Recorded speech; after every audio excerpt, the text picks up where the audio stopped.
సోదరులారా,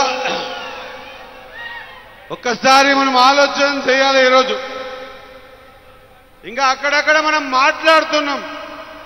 ఈరోజు మన కోసం ఇంత పెద్ద ఎత్తున అన్ని వర్గాలు వచ్చి మనకు సహకారం చేస్తూ ఉంటే మనం ఈ కార్యక్రమాన్ని ఎంత బలోపేతంగా తీసుకుపోతున్నామో అందరూ కూడా కోటి కళ్ళతో వీక్షిస్తూ ఉన్నారు. పార్లమెంట్ సమావేశాన్ని పక్కకు పెట్టి జంతర్ మంతర్లో ఏమైతుందో ఇక్కడ 100,000 మంది పోలీసుల్ని ఇంటెలిజెన్స్ ని పెట్టి ఈ కార్యక్రమాన్ని చూసే ప్రయత్నం చేస్తూ ఉన్నారు అధికారంలో ఉన్నటువంటి భారతీయ జనతా పార్టీ వాళ్ళు. కాబట్టి మనం ఒక్కసారి ఆలోచన చేయాలి.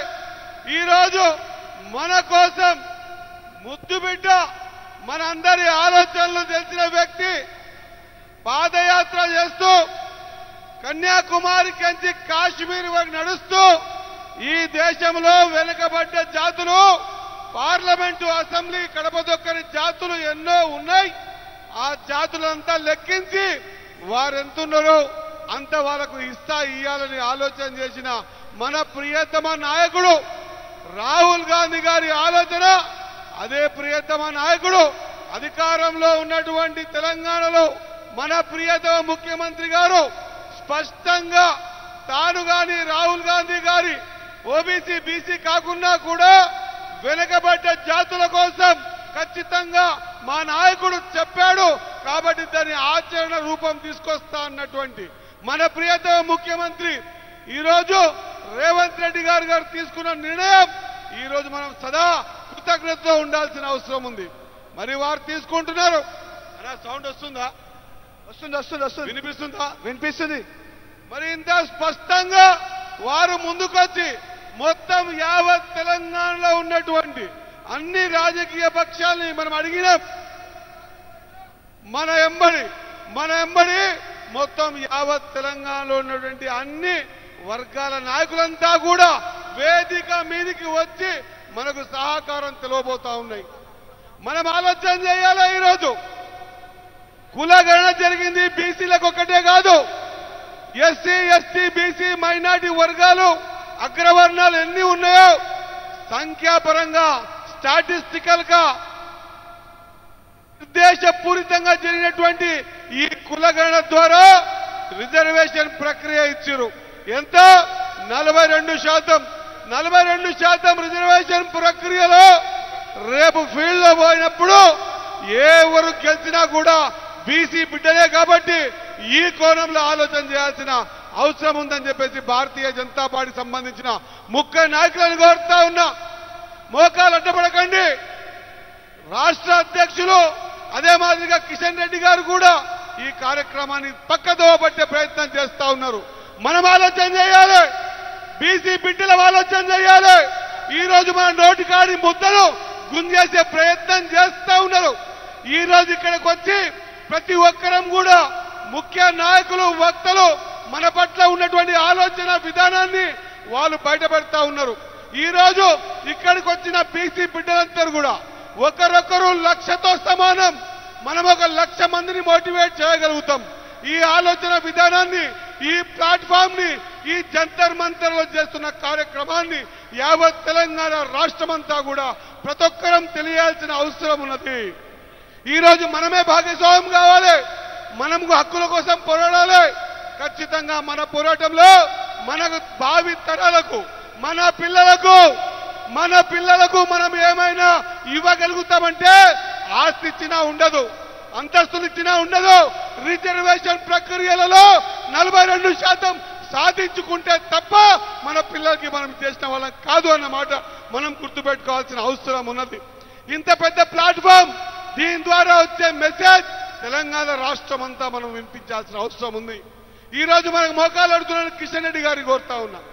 కిషన్ రెడ్డి గారు, మీరు గెలిచిన పార్లమెంట్ లో కూడా ఒక కిషన్ రెడ్డే కాదు, ఎవరు గెలవాలన్న రాజకీయాలలో బీసీ బిడ్డల ఓట్లు కావాలి. ఎవరు రాజకీయాల్లో మీరు పైకి రావాలన్నా ఎస్సీ ఎస్టీ బీసీల ఓట్లు కావాలి. కానీ బీసీల రిజర్వేషన్ అంటే మోకాలట్టం పెట్టుకొని ఏదో ఒక కారణం చూపిస్తా ఉన్నారు.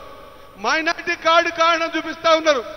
ఎస్, ఒకవేళ మీరు మైనార్టీ కార్డు చూపిస్తే ఎందుకు గుజరాత్ లో ఇది ఇంప్లిమెంట్ చేస్తా ఉన్నారు? ఎందుకు పక్కనలో ఉన్నట్టు ఆంధ్రప్రదేశ్లో ఇంప్లిమెంట్ చేస్తా ఉన్నారు? ఎందుకు మహారాష్ట్ర? ఇది చెప్పాల్సిన అవసరం ఉన్నది. ఈరోజు తెలంగాణలో ఉన్న ప్రతి బీసీ బిడ్డ ఆలోచన చేస్తా ఉంది. ఈరోజు మార్పు వచ్చింది. జంతర్ మంతర్లో ఎప్పుడు ఇటువంటి టెంట్ పడలే. జంతర్ మంతర్లో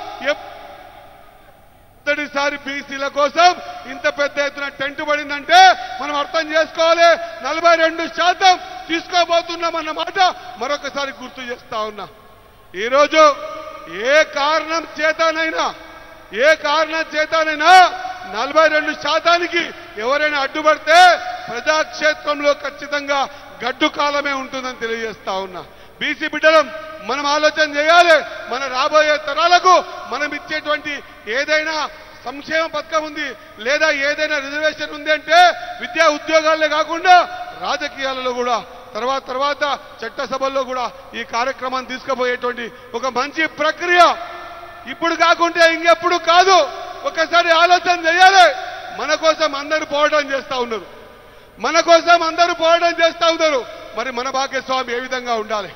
మనం ఎంతవరకు తెగిస్తే పోరాడితే తప్ప ఖచ్చితంగా ఈ రిజర్వేషన్ ప్రక్రియను తీసుకుపోవమన్నమాట మరొకసారి గుర్తు చేస్తూ ఖచ్చితంగా గట్టిగా ఒక్కసారి స్లోగన్ ఇద్దాం. ఔర్ ఏక్ దక్కా అంటే 42% పక్కా. ఔర్ ఏక్ దక్కా. అరే పక్కనే పార్లమెంట్ గినిపియాలన్నా. ఔర్ ఏక్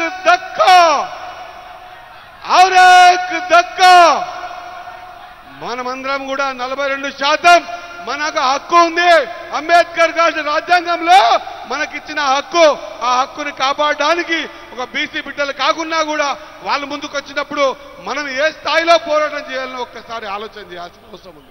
కాబట్టి మీ అందరితో కోరుతా ఉన్నా, ఈ అవకాశం మాటికి రాదు, ఊరికే రాదు. ఇప్పుడు కాకుంటే ఇంకెప్పుడు సాధ్యం కాదు అన్నమాట మరొకసారి గుర్తు చేస్తూ మీ అందరి పక్షాన యావత్ తెలంగాణ ప్రజల పక్షాన ఈరోజు మనకు సహకారం చేస్తున్నటువంటి ఈ వేదికకు విచ్చేసి దేశంలో ఉన్నటువంటి అందరు ఎంపీలు వచ్చిపోయారు. అందరు ఎంపీలు సహకారం చేస్తామంటున్నారు. ఖచ్చితంగా ఇది చర్చ జరుగుతుంది. రేపు ఆలోచన వస్తుంది. ఖచ్చితంగా మోకాలెడ్డి అందరూ పక్కన జరుగుతారు. ఖచ్చితంగా మనకు 42% రిజర్వేషన్ రాబోతున్నమాట మరొకసారి గుర్తు చేస్తూ ఇంత పెద్ద ఎత్తున ఈ కార్యక్రమాన్ని జయప్రదం చేసిన మీకు విచ్చేసిన అందరికీ కూడా పేరు పేరున హృదయపూర్వక నమస్కారాలు తెలియజేస్తూ ముగిస్తా ఉన్నా. జై భీమ్, జై కాంగ్రెస్, జై హింద్.